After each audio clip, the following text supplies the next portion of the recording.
Hey family, welcome or welcome back to another video. Today we're going to be exploring another interesting scholarship opportunity, the Kaist scholarship opportunity, Kaist, the Korean Advanced Institute of Science and Technology. It's a big name, right? Big name, big vibes, and big opportunity. So today we are diving right into it. And as the name screams, it is in Korea, in South Korea. So if you've been having Korean dreams, Korean fantasies, this is the right opportunity for you.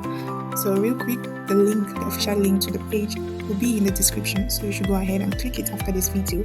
Explore, apply, and stop your application as if your life depends on it. Alright? Alright. This is basically the Kaist homepage. And honestly, they're just hyping themselves, I would say. They're talking about what Kaist is all about, what kind of campus you expect, their vision, their mission, all of that. So I'd advise you to go to the page and read it carefully because you would want to apply to a school which aligns with your goals, their mission, their vision, and the life on campus aligns with what you want. So you should not skip this. You're skipping in the video, but you who is going to apply should definitely go through it. So the good thing is, Kaist offers a lot of opportunities for technology. As you can see, their research areas are focused on ICT, technology, biotechnology, nanotechnology, all the tech. So if you're interested in technology, this is the right opportunity for you.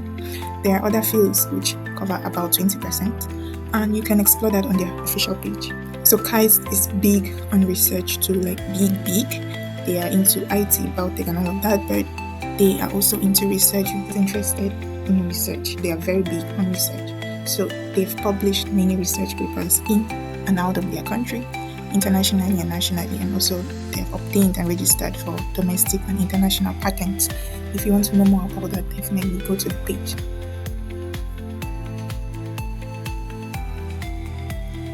But here is something very interesting.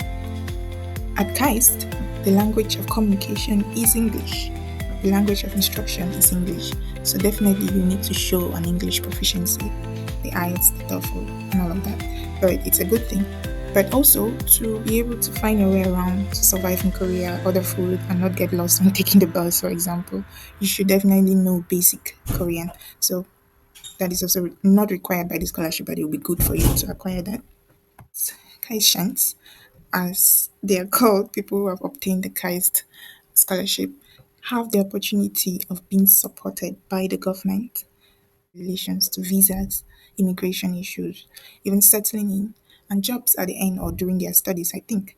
And most interestingly, if you come out with or if you are exceptional in research, like trying to change the world, bringing out something that is really impactful to their community, to the Korean society, you're eligible to qualify for permanent residency or even citizenship.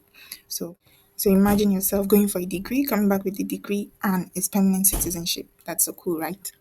But before you go into applying to the scholarship, let's see. Apply to KAIST. What do you have to know? The first thing is KAIST allows or accepts application from people who are applying as freshmen. So you're applying to your first year in undergraduate. You're not applying as a transfer student from another school in your second year or third year. No. So if you want to benefit from this opportunity, you have to be a new applicant, a freshman. So basically, Kaist is saying that you start with us or don't start at all. So basically, you have to apply as a freshman. Secondly, the have Kaist has a non-declared major system, which means at your admission, your major is written as undecided. So you get to choose during your studies. That's cool because you get to understand, especially people who have just left high school and they're still trying to decide what they choose as their major. This is a very good opportunity. So KAIST has four colleges, four schools, and 17 departments, which have diverse fields for you to choose. So we saw the technological research fields before, but you see they have a college of natural sciences, they have a college of life sciences, and so on. So you could go to this page. You should go to this page, as I said, and explore more. So what you've probably been waiting for a long time, eligibility. So after all this nice sweet talk, am I eligible to apply? Okay, first you are eligible to apply if you have graduated or will graduate by February 28, 2026. So for the spring semester, you're eligible to apply if you have graduated or will graduate before February 28th, 2026. For the fall semester, the early and the regular track, you're eligible if you are going to graduate before or by the 31st of August 2026. Secondly, you shouldn't hold a Korean citizenship. Neither you, neither your parents, neither your ancestors. So none of that. You shouldn't have any Korean citizenship. Okay, but if you finished high school in Korea, probably you are eligible too. It's according to the other explanations. International students, Korean students are also eligible, but for international students, you should not have citizenship in Korea. If you finished high school in Korea, you're also eligible to apply. So you're good to go. And one more time for the people at the back, Kaist accepts only freshman application, no transfers. All right, take note of that. So now we are going to the application timeline. We know the calendar timelines are very important, as we saw in our previous videos concerning rejection criteria. If you haven't watched that video, you should. So if you don't follow timelines, you submit late and then your application will not be considered. So it's important you go to the page and check. So Korea or the Kaist scholarship basically has two tracks, the early and the regular tracks. This early track has the spring and the fall. So you can apply for the spring semester, you can apply for the fall for the early admissions.